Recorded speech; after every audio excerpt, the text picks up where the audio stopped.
you mentioned about these Google ads that people have been utilizing to validate their idea.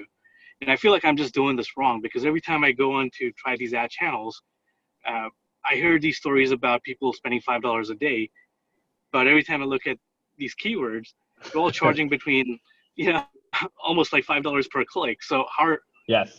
people going about this? So this is what I was talking about earlier, which is like channel decay. Almost every growth strategy stops working over time. This is why it's bad to copy like a business idea that you've seen people writing about for like 10 years, because it's probably really saturated now. And competition like kills businesses. Like if you read the book 0 to 1 by Peter Thiel, he talks about it. It's kind of a book dedicated to like high growth startups, but applies to literally everyone. The idea is always the same. It's even this little sort of like car analogy that I've been drawing, where like there's too much competition on 3 of the wheels, you have to be stand out on another wheel. There's just a lot of competition for ads. And if you're looking at places where like people are spending like hundreds of dollars to reach a customer and it's saturated with all these like competitors, that's probably not a very good market for you to enter, because the distribution channel is really competitive.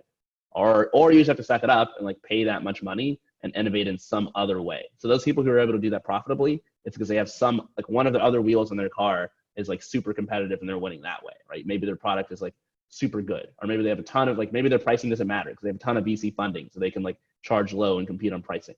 Or maybe their market is better because they have like some sort of like lock on a particular niche that you don't see behind the scenes. This is like not a new phenomenon. Like if you hear people talk about Google ads in the early days, like one of my first podcast guests was David Hauser, who started Grasshopper, which is like one of these old school SaaS companies from like 2000. And back then, advertising was something like 1 cent per click. And that was like a reliable thing. Like people who were super early to the search engine ads back in the day were buying millions of users for like pennies.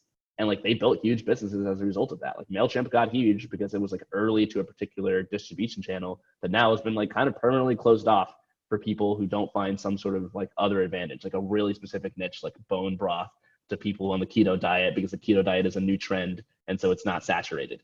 Right. So I think you have to have like some sort of niche, some sort of new thing.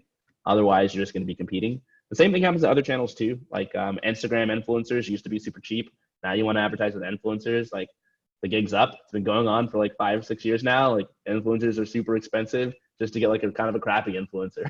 So like a huge part of innovating with distribution channels, I think that's the place where you want to innovate, is like you have to be really early to a new distribution channel, which means you have to really spend a lot of time keeping your ear to the ground. You're like, oh, I hear about TikTok. TikTok's big. People are adopting this. Is that a potentially new distribution channel, et cetera?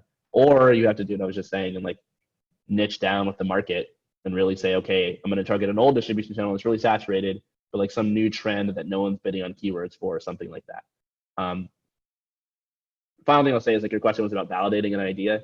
Like it really depends like what part of your idea you're trying to validate. Again, like you're trying to validate like that the product is a good one. In that case, who cares how much the keyword cost, and Google will just spend the money and see if people like your product, right?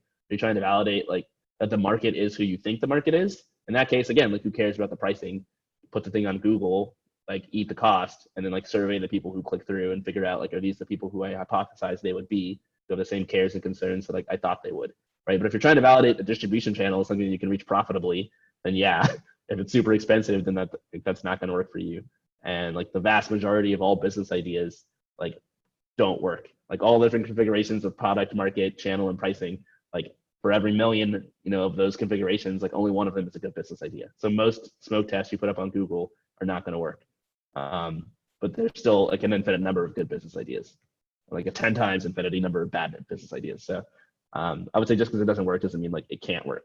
It's just you got to find the right combination.